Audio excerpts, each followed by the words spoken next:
వెంకటేశ్వర స్వామి ముడుపు అంటే ఏంటి, అది ఎలా కడుతారు, ఈ వీడియోలో తెలుసుకుందాం.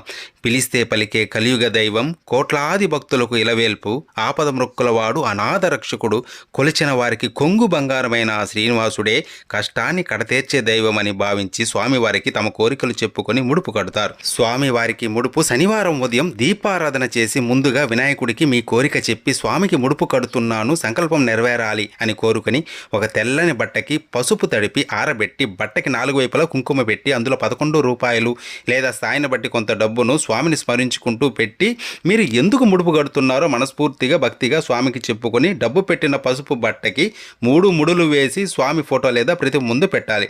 కోరిక తీరాక ముడుపుతో దర్శనానికి వస్తానని ముందే స్వామికి మాట ఇవ్వాలి. స్వామి అష్టోత్తరం గోవిందనామాలు ప్రతిరోజు చదువుకోవాలి. కోరిన కోరిక తీరిన తర్వాత స్వామి దర్శనం చేసుకొని ముడుపుతో పాటు కొద్దిగా వడ్డీని కూడా కలిపి స్వామిని తలుచుకుని ఉండిలో వెయ్యాలి.